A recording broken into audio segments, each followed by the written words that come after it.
अखण्डमण्डलाकारं व्याप्तं येन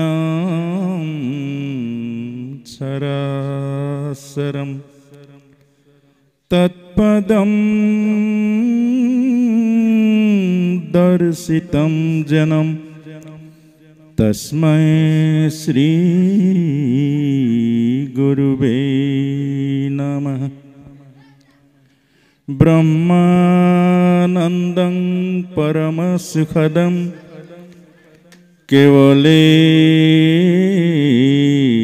ज्ञानमूर्तिं द्वन्द्वातीतं गगनसदृशं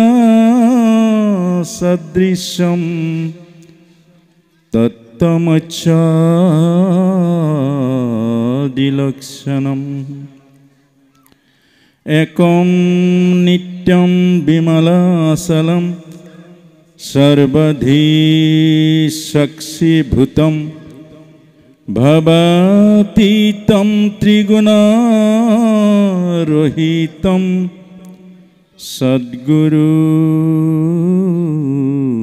तं नमामि। सद्गुरु तं नमामि। कर्पूरगौरं करुणावतारं संसारसारं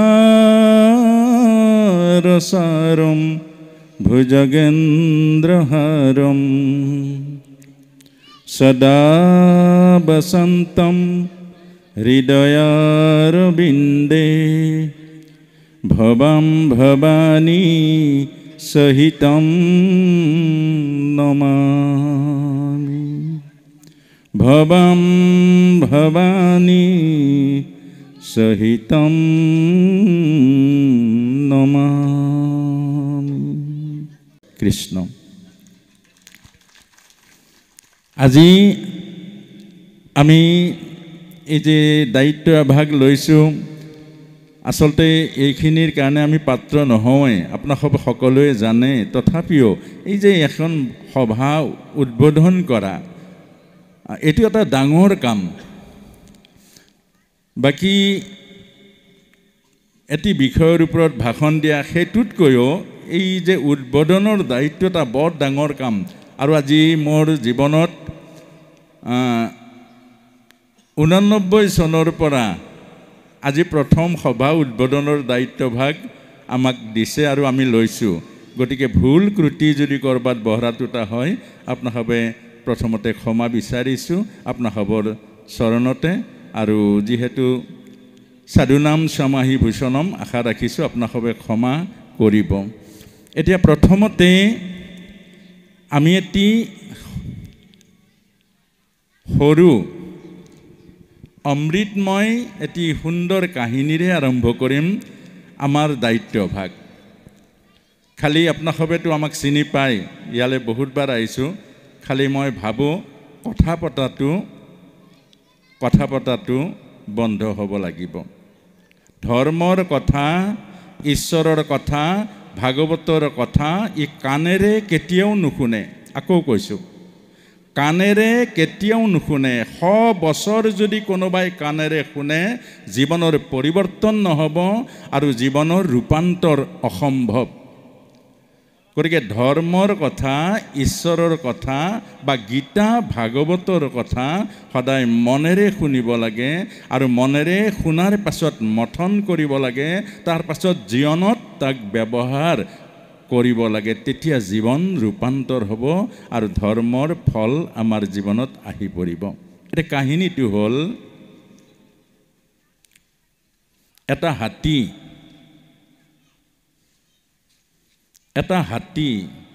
4খন ভৰি এডাল শুৰ। এটা হাতী 4খন হ'ল ভৰি, এডাল হ'ল শুৰ। এতিয়া অন্ধ মানুহ কেইজন মানুহক মাতি আনিলে। মাতি আনি ক'লে, হাতীটো কেনেকুৱা তোমালোকে ক'ব লাগে। এজনে গৈ ধৰিলে এখন ভৰিত, তাৰ পাছত আহি ক'লে কেনেকুৱা হাতী, বোলে কলগছৰ নিচিনা। হাতী কেনেকুৱা, বোলে কলগছৰ নিচিনা। বাকীসকলে কয় হয় হয় হয় হয় হয়, হাতী কলগছৰ নিচিনা। দ্বিতীয়জনক পঠিয়ালে, সেইজনে গৈ পেটটোতে মোহাৰি চালে। পেটটোত যেতিয়া মোহাৰি চালে তেতিয়া সেইজনে আহি ক'লে নহয় নহয়, হাতী বেৰৰ নিচিনা। হয়নে নহয়, বোলে হয় হয় হয় হয় হয় হয়। আকৌ এজনে গ'ল, গৈ তেওঁ আকৌ হাত দিলে দাঁতটোত।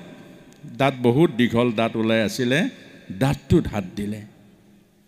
আৰু যেতিয়া দাঁতটোত হাত দিলে তেতিয়া সুধিলে হাতী কেনেকুৱা, বোলে ডাঙৰ মূলাৰ নিচিনা। হয়নে নহয়, বোলে হয় হয় হয়, মই চুই চাইছোঁ, একেবাৰে সত্য।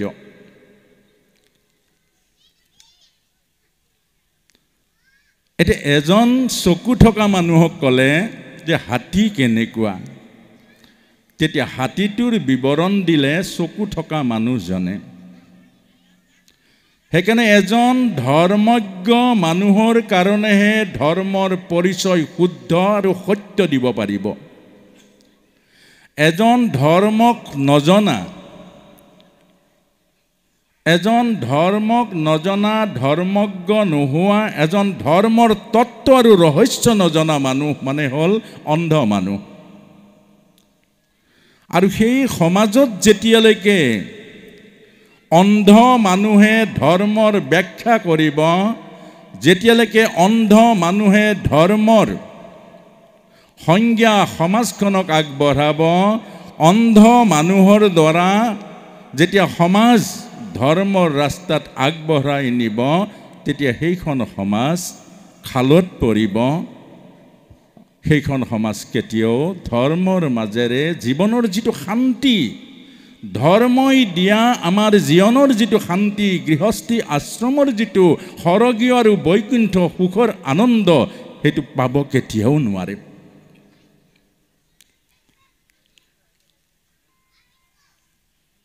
আৰু দ্বিতীয়তে আমি দেখিছোঁ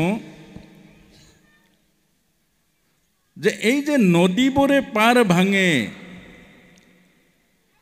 নদীবোৰে পাৰ কিয় সঘনাই ভাঙে, যেতিয়া বাম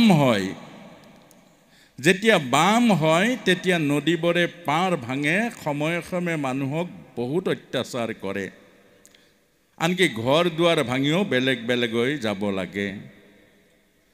ধৰ্ম যিটো গভীৰতা, ধৰ্মৰ যিটো গভীৰতা, ধৰ্ম বিশ্লেষণৰ যিটো গভীৰতা, ইয়াক যদি হেৰাই যায়, ধৰ্মৰ বিশ্লেষণাত্মক দিশটো যদি আমি হেৰাই যায়, ই সদায় বাম হয়, টুলুঙা হয়, ই মনোৰঞ্জনৰ বস্তু হয়, ই মাত্ৰ এটা মানসিক তৃপ্তিৰ কাৰণে হৈ পৰে, তেতিয়া আমাৰ সমাজতো সেইদৰে মানুহৰ দুখ হয়।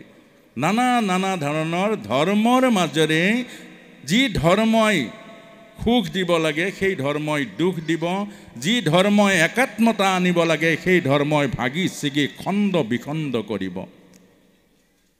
আৰু সেইকাৰণে সন্তসকলে, প্ৰজ্ঞাবানসকলে কৈছে যে ধৰ্মৰ গভীৰতাত প্ৰৱেশ নকৰাকৈ, ধৰ্মৰ তত্ত্ব আৰু ৰহস্য নজনাকৈ যেতিয়া ধৰ্মৰ ব্যাখ্যাবোৰ হয়, ধৰ্মৰ আলোচনাবোৰ হয়, ধৰ্মৰ প্ৰচাৰবোৰ হয়, তেতিয়াই আমাৰ সমাজখনত এই বিমংগলবোৰ হয়। এইকাৰণে সাৱধান বাণী দিছিলে বুদ্ধক। যেতিয়া প্ৰথম শুদ্ধোধন যেতিয়া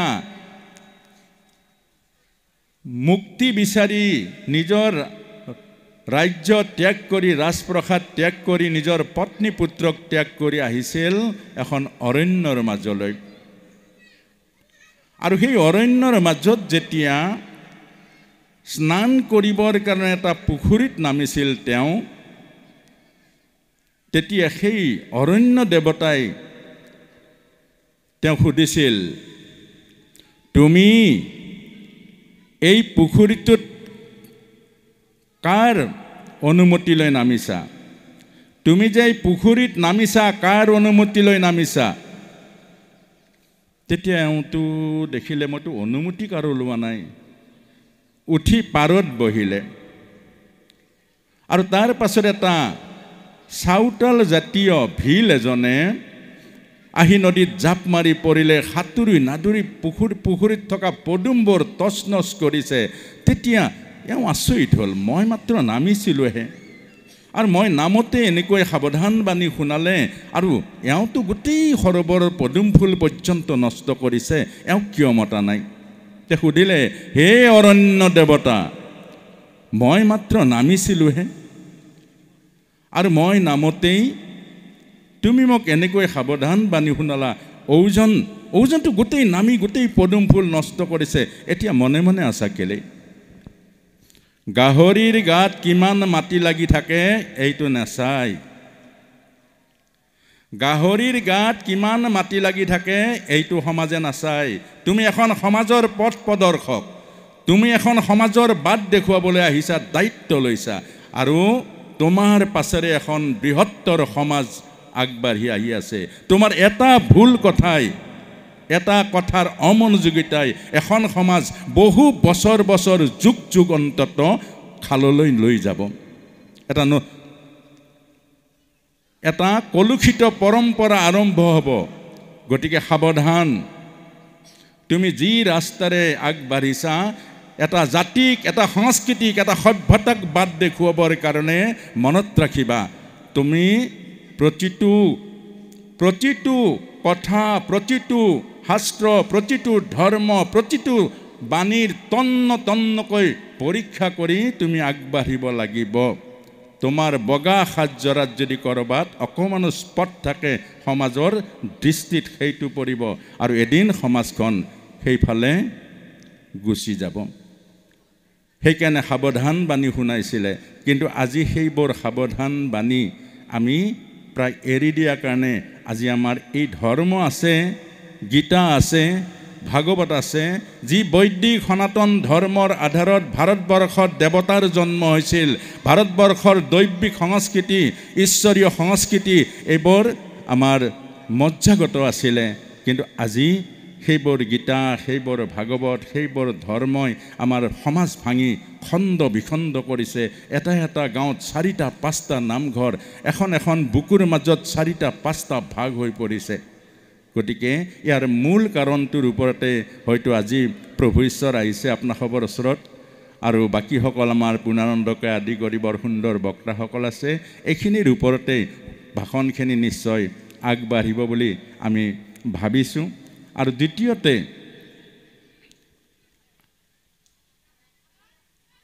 আমি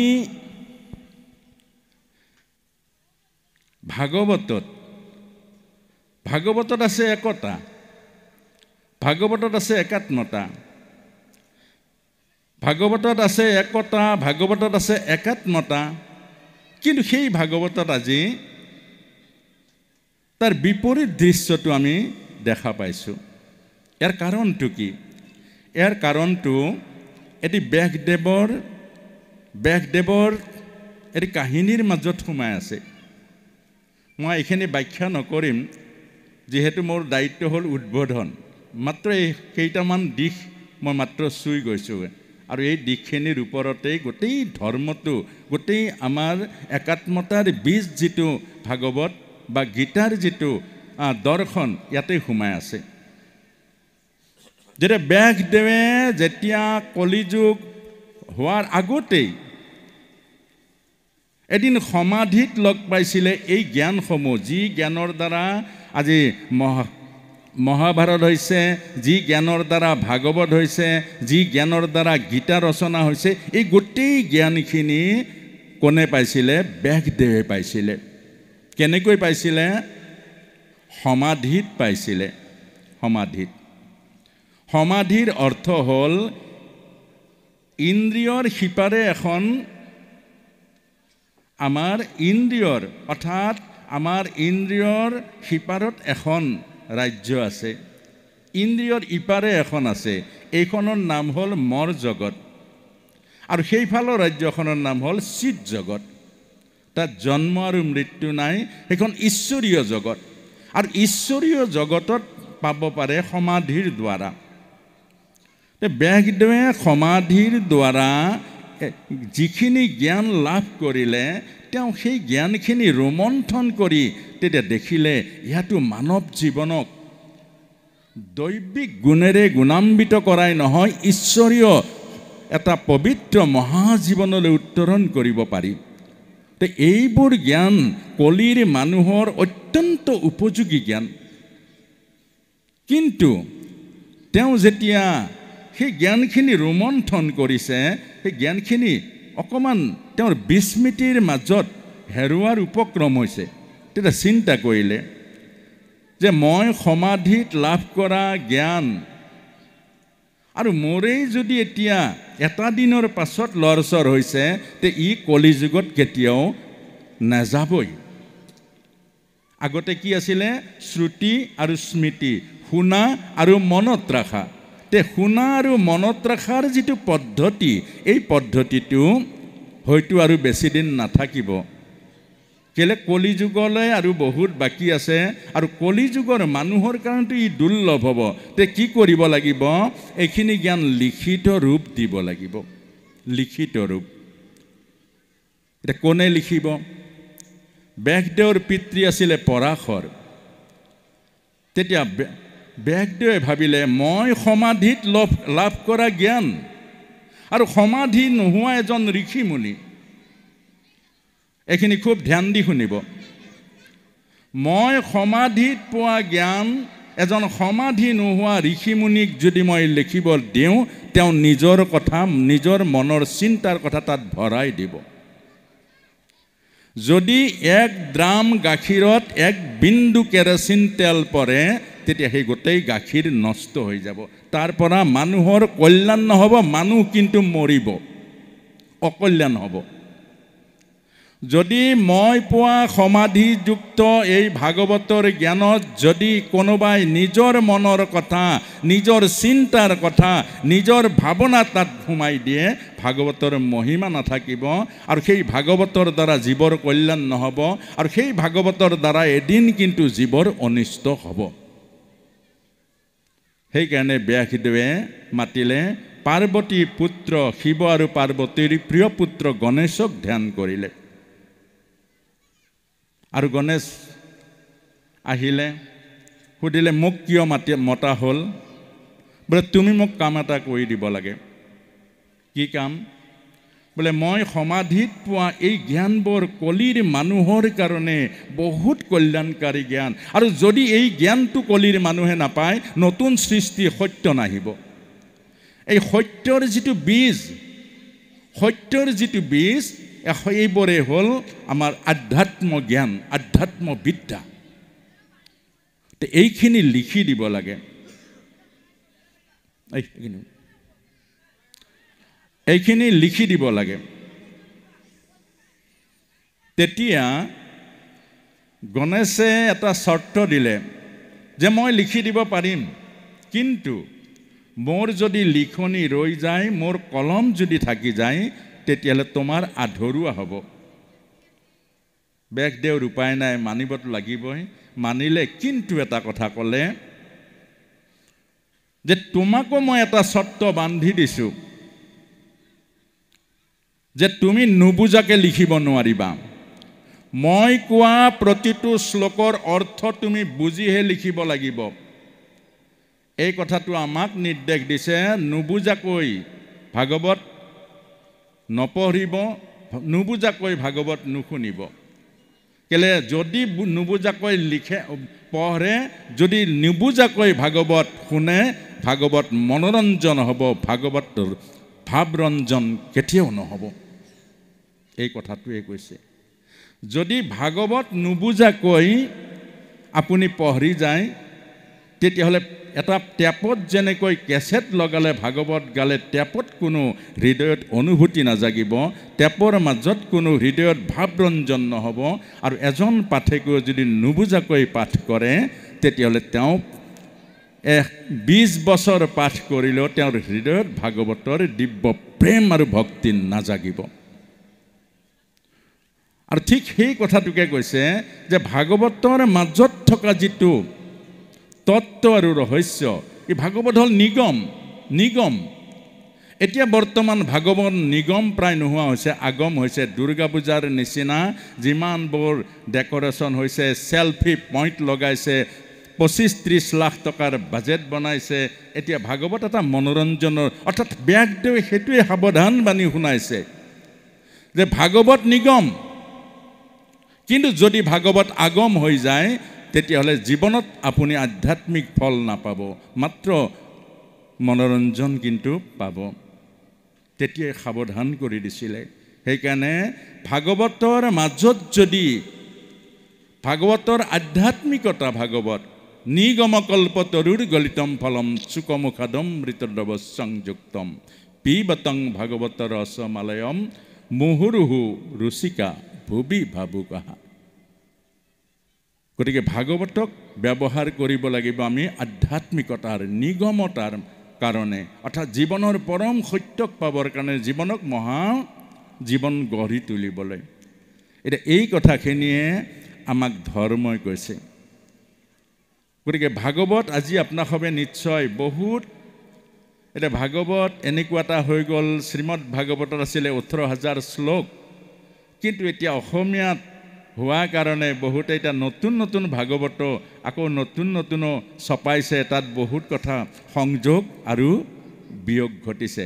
সেইটো ব্যাসদেৱে তেতিয়াই কৈছিলে, যদি ভাগৱতৰ যিবোৰ জ্ঞান সেইবোৰ হ'ল গাখীৰ, য'ত প্ৰেম আছে, য'ত কৰোণা আছে, য'ত দয়া আছে, য'ত সমন্বয় সম্প্ৰীতি সদ্ভাৱনা আছে, য'ত জাতিৰ বিচাৰ নাই, ধৰ্মৰ বিচাৰ নাই, য'ত আত্মা আৰু পৰমাত্মাৰ বিচাৰ আছে। আৰু এনেকুৱা ভাগৱতত যদি আমি আমাৰ নিজৰ মনৰ ভাৱনা, নিজৰ চিন্তা, নিজৰ ইচ্ছাবোৰ সোমাই দিওঁ, তেতিয়াহ'লে ভাগৱতৰ যিটো কল্যাণকাৰী দিশ এইটো নাথাকিব। গতিকে এইখিনিতে আমি ভাবিছোঁ এই সত্যতাটো বা এই ধাৰাটো আমাৰ যিসকল প্ৰভু ঈশ্বৰ আছে, আমাৰ বিশেষকৈ বিশিষ্ট অতিথি তামুলীদেৱ আছে, গতিকে এইসকলে এইখিনিৰ ওপৰত কিছু বিশ্লেষণ কৰিব। আৰু তাৰ পাছতে এটা আমি এই যিটো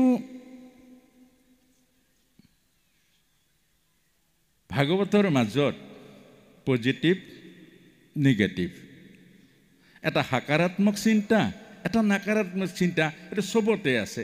যেনেকৈ এটা ভক্তি, এটা হ'ল আসক্তি। য'ত আসক্তি থাকে তাত ভক্তি নাথাকে, এইটো মনত ৰাখিব। য'ত আসক্তি আছে তাত ভক্তি নাথাকে, য'ত কাম আছে ত'ত ৰাম নাথাকে, হয়নে নহয় বাৰু? য'ত কাম আছে ত'ত ৰাম নাথাকে। সেইকাৰণে মা যশোদাৰ যিটো প্ৰভু ভগৱন্তই যিটো লীলা কৰিছিলে, সেই লীলা আছিলে দধি মথনত। মা যশোদাই বুকুত সাৱটি ল'লে কৃষ্ণক, আৰু ভিতৰৰ পৰা খবৰ দিলে, গাখীৰ উতলি পৰিলে, কৃষ্ণক ঠেকেচা মাৰি দিলে। অৰ্থাৎ ফলটো কি হ'ল? ভগৱান কৃষ্ণই সকলো মলাচৰুবোৰ, গাখীৰৰ টেকেলিবোৰ ভাঙি দিলে। কেলে দিলে? যাহা কাম তাহা নেহি ৰাম, জৈছে ন মিলে ৰবি ৰজনী একঠাম। য'ত ৰাম আছে ত'ত কাম নাই, আকৌ য'ত কাম আছে ত'ত ৰাম নাই। সেইকাৰণে আমাক কৈছে, য'ত শুদ্ধ ধৰ্ম আছে তাত সুন্দৰ ৰাস্তা আছে, য'ত কলুষিত ধৰ্ম আছে তাত সুন্দৰ ৰাস্তা কেতিয়াও বিচাৰি পোৱা নাযাব। এতিয়া আমি অকণমান বৈদিক সংস্কৃতিলৈ আহিছোঁ। এতিয়া যে বেদ, বহুতে ভাবে বেদ মানে হ'ল কিতাপ, বেদ মানে কিতাপ, কিন্তু বেদ কিতাপ নহয়, বেদ হ'ল জ্ঞান। বেদ মানে জ্ঞান। এইখিনি বাকীসকল প্ৰভু ঈশ্বৰ আছে, আপোনালোকক জনাব। বেদ মানে জ্ঞান, গীতা মানে কিতাপ নহয়, গীতা মানে হ'ল জ্ঞান। ভাগৱত মানে কিতাপ নহয়, ভাগৱত হ'ল আচৰণ। ভাগৱত হ'ল প্ৰেক্টিকেল আচৰণ। আপুনি ভাগৱতৰ আচৰণ শিকাইছে। ভাগৱত এজনী মাকে যেনেকৈ আচৰণ শিকায়, আৰু এই মাকে যেনেকৈ এটা পৰিৱেশৰ মাজত এটা সন্তানক আচৰণৰ মাজত ডাঙৰ দীঘল কৰে, তাৰ আচৰণবোৰ দৈবিক গুণযুক্ত হয়, আচৰণবোৰ ঈশ্বৰীয় ভাৱনাযুক্ত হয়। কেলে? সেয়াই হ'ল পৰিৱেশ। গতিকে আমাক ভাগৱতে প্ৰেক্টিকেল জীৱনটো শিকাইছে, ভকতি কেনেকৈ কৰিম। গীতাই আমাক থিয়ৰী শিকাইছে, আত্মা আৰু পৰমাত্মা। আত্মা আৰু পৰমাত্মাৰ যি জ্ঞান, এই জ্ঞানেই হ'ল ৰাজজ্ঞান বা ৰাজযোগ, যাক কয় নেকি আধ্যাত্ম জ্ঞান। সেইকাৰণে গীতা হ'ল আধ্যাত্ম বিদ্যা, উপনিষদৰ জ্ঞানখিনি হ'ল গীতা, আৰু ভাগৱত হ'ল বেদান্তৰ দ্বিতীয় সূত্ৰ। এয়া হ'ল ভাগৱত। ইয়াত আচৰণ শিকাইছে আৰু গীতাত জ্ঞান শিকাইছে। এতিয়া জ্ঞানবোৰ যদিহে আমি অকল সকামতে ব্যৱহাৰ কৰোঁ, জ্ঞানবোৰ যদি আমি সকামত ব্যৱহাৰ কৰোঁ, তেতিয়া আমাৰ বয়সস্থসকলেহে এই গীতাৰ মাজত সোমাই থাকিব। কিন্তু জ্ঞানবোৰ যদি আমি জীৱনৰ কাৰণে আনো, তেতিয়া আপোনালোকে চাব চব যুৱচামটো ইয়াত বহিব। ইয়ালৈ যুৱচামটো কেতিয়া আহিব?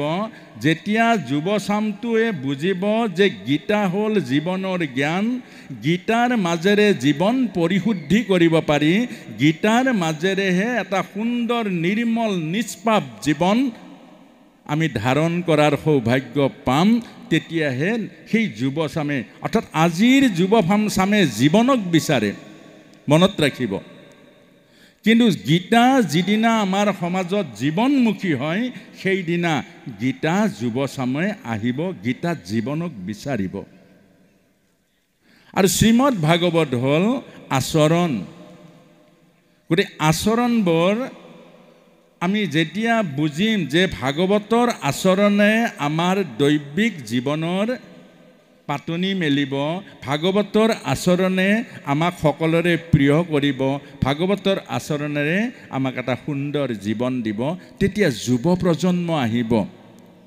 কিন্তু তেওঁলোকৰ মনস্তাত্ত্বিক অৱস্থাটোত এনেকুৱা হ'ল যে গীতাও সকামত সোমাল, ভাগৱতো সকামত সোমাল, আৰু এতিয়া গীতাত মাত্ৰ দেখিব আহিলে চাকি জ্বলালে, বহুতে নুশুনে, চাকি জ্বলালে সেৱা কৰিলে, তাৰ পাছতে গুচি গ'ল। এই চাকি জ্বলালে যে পুণ্য হয়, যে পৰীক্ষা আহিলে ভকতৰ চৰণত আহি তামোল পাণ দিয়ে, কিন্তু এনেই কেতিয়াও তেওঁ আশীৰ্বাদ ভকতৰ পৰা নলয়।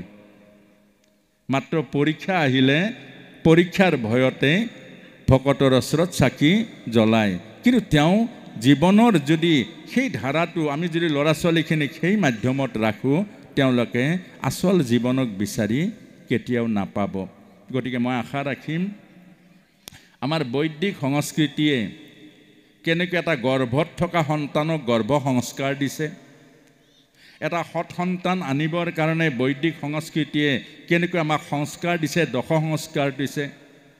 আমাৰ বিবাহ সংস্কৃতিয়ে আমাৰ স্বামী ভাৰ্যা কেনেকৈ নাৰায়ণ আৰু লক্ষ্মী যোৰা, পাৰ্বতী আৰু শিৱৰ যোৰা, আমাক কেনেকৈ গৃহস্থী আশ্ৰমত প্ৰৱেশ কৰিব লাগে, অৰ্থাৎ হৰ গৌৰী বিবাহ সংস্কাৰৰ দ্বাৰা, আমাৰ লক্ষ্মী নাৰায়ণৰ বিবাহ সংস্কাৰৰ দ্বাৰা, তেতিয়া আমাৰ গৃহস্থী আশ্ৰম সুন্দৰ হ'ব, শ্ৰদ্ধা ভক্তিৰে ভৰি পৰিব আৰু আত্মাৰ সম্পৰ্ক হ'ব।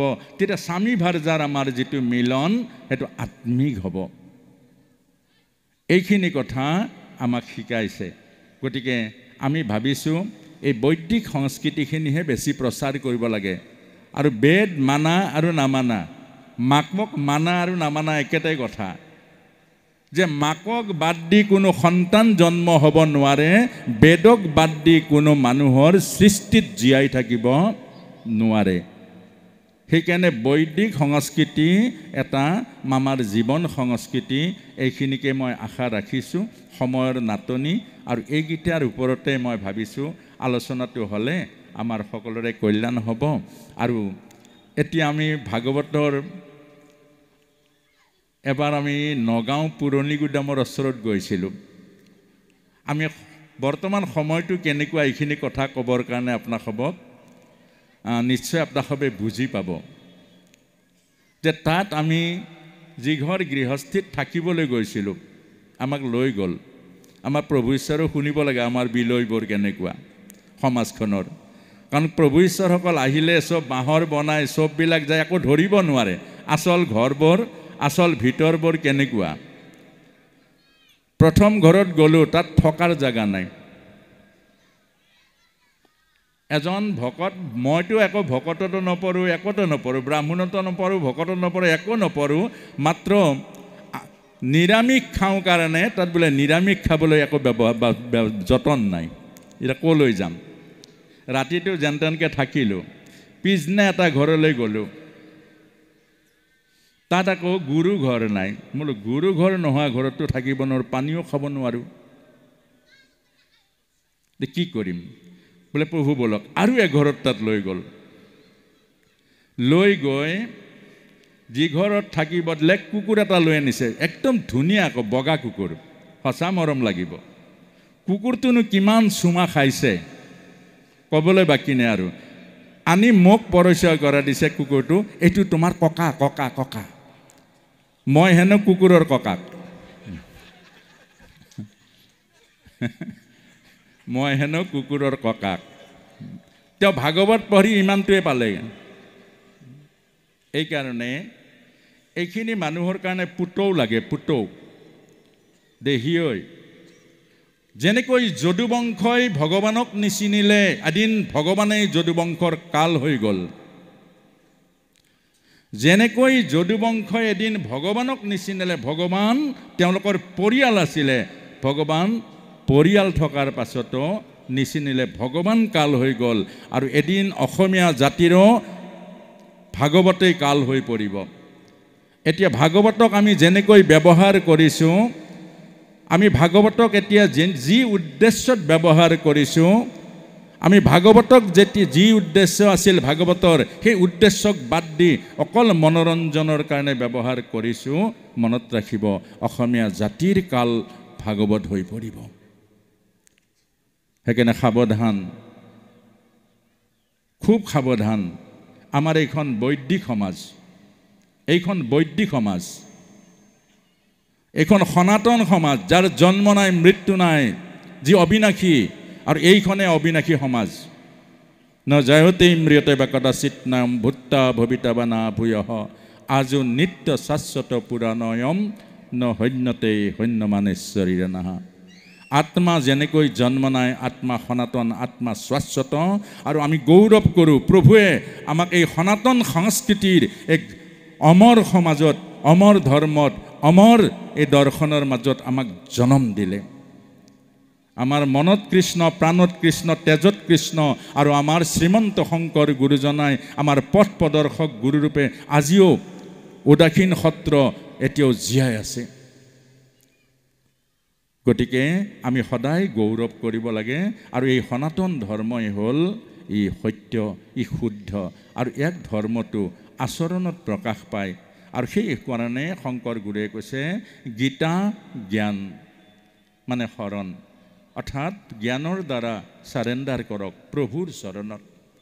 আৰু ভাগৱত হ'ল আচৰণ, আৰু অৰ্থাৎ আমাৰ জীৱনৰ চালিকা শক্তি, জীৱনৰ আচৰণ, জীৱনৰ পৰিৱেশ আমাৰ ভাগৱতময় কৰিব লাগে, ভাগৱতময় হওক। আৰু এখন এখন সনাতন ঘৰতেই এটা এটা সংস্কৃতি, সুন্দৰ বৈদিক সংস্কৃতি যাতে বিকাশ হওক, এইখিনিকে আমি আপোনাসৱৰ সকলোলৈকে আশা ৰাখিছোঁ, ভৰসা ৰাখিছোঁ। আৰু বিশেষকৈ ধেমাজি আমাৰ মনৰ প্ৰাণৰ ভাৱনাত সোমাই আছে যেতিয়াৰ পৰা আহি আছোঁ। আজি আমাৰ ভতিজাৰ বিয়াৰ ৰিচিপশ্যন ঘৰত, এতিয়া ঘৰত বিয়াৰ এৰি থৈ আপোনাসৱৰ ইয়ালৈ চৰণ দৰ্শনৰ কাৰণে আহিছোঁ, আৰু নহ'লে এবছৰ হয়তো আকৌ দেখা নাপাম। গতিকে এইখিনিকে কৈ আৰু আমাৰ বাকীখিনি কথা আপোনাসৱে খুব মনোযোগেৰে শুনিব বুলি আশা ৰাখিছোঁ। আৰু যিহেতু আমাৰ প্ৰভু ঈশ্বৰ আৰু বাকীসকল আমাৰ বিশিষ্ট অতিথিসকলো বহুত সুন্দৰকৈ আপোনাসৱক সজাই পৰাই অমৃতময় জ্ঞানবোৰ লৈ আনিছে। জ্ঞান এটা এটা ৰত্ন, জ্ঞান এটা এটা কোনো মূল্যৰে জুখিব নোৱাৰি। গতিকে এইখিনিকে কৈ আপোনাসৱ সকলোৰ জীৱন সুন্দৰ হওক, সুখময় হওক, মংগলময় হওক। আৰু সদৌ শেষত অকণমানি এটি কাহিনীৰে সামৰিম। কাহিনীটো হ'ল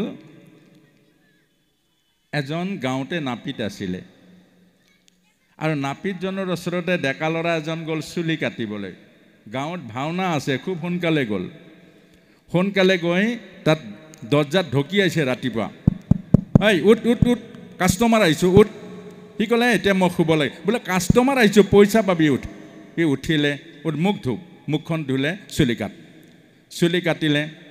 চুলি কাটিলে যেতিয়া হ'ল পইচা কিমান বোলে 45 টকা ই 50 টকীয়া নোট এখন দি দিলে 50 টকীয়া নোটখন দি দিলে আৰু দিয়াৰ পাছত সি বিচাৰি ফুৰিছে খুচুৰা নাই দে খুচুৰা নাই ক'ৰ পৰা দিম বোলে খুচুৰা নাই বোলে সেইটো মই নাজানো নহয় মই 5 টকা পাওঁ দে ই গোটেইখন তহিলং কৰিছে বিচাৰি খুচুৰা নাপালে বোলে নাই নহয় সেইটো তোৰ কথা সেইটো তোৰ সমস্যা মোৰ সমস্যা নহয় মোৰ সমস্যা হ'ল মই তো চুলি কাটা পইচা দিব লাগে 45 টকা আৰু তোক 50 টকা দিছোঁ 5 টকা দে বোলে নাই নহয় বোলে নাই নহ'ব তই দিয় নে নিদিয় সি বাহিৰলৈ বিচাৰি গ'ল বাহিৰতো সুদ দেখিলে দোকান কোনো খোলাই নাই ঘৰ খোলা নাই এতিয়া দুইটা কাজিয়া লগা অৱস্থা দিয় নে নিদিয় বোলে নাই নহয় বোলে নহ'লে নহ'ব দিয় নে নিদিয় এজন ৰাস্তাৰে গাঁৱৰ সন্ত এজন গৈ আছিল হে ৰ কি হ'ল বোলে প্ৰভু চাওকচোন এই চুলি কাটিলোঁ 45 টকা হ'ল 50 টকা দি 5 টকা নিদিয়ে তই নিদিয় কেলে বোলে খুচুৰা নাই সেইটো কথা তে নাপিতটোক মাতিছে এইফালে সি আহিলে কেঁচিখন লৈ আন 5 টকাৰ চুলি কাটি দে তাৰ চুলি 5 টকাৰ কাটি দে বোলে কটা হ'ল চুপ কটা হ'ল কাট 5 টকাৰ কাট ইয়াৰ কেঁচিখন ওপৰে কেটি মাৰি দিলে বোলে 5 টকা হৈ গ'ল তেতিয়া এই চুলি এইটো যিটো 5 টকা পায় সি কৈছে চাওক ই তেতিয়াৰ পৰা এই বুৰ্বক ই তেতিয়াৰ পৰা সেই কামটো নকৰে এতিয়া হৈ গ'ল মিলি গ'ল আমাৰ সনাতন সমাজখনো মনত ৰাখিব সদায় সহজ আৰু সৰল হ'ব জটিলতা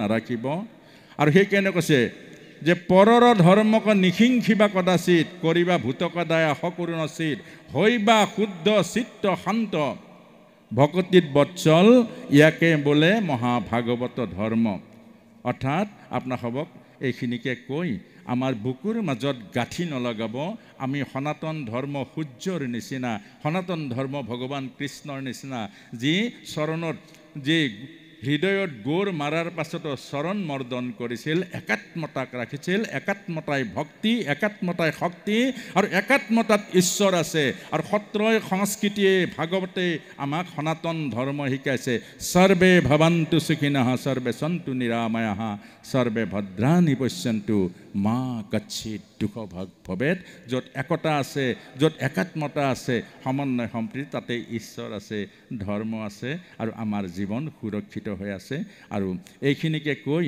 সকলোৰে প্ৰতি আমি হৃদয়ৰ পবিত্ৰ শ্ৰদ্ধা ভক্তি যাচিছোঁ প্ৰভু ঈশ্বৰৰ চৰণত সেৱা জনাই আমি আজিৰ এই পৰম পবিত্ৰ শুভ মুহূৰ্তত এইবোৰ ধেমাজিৰ সনাতন যি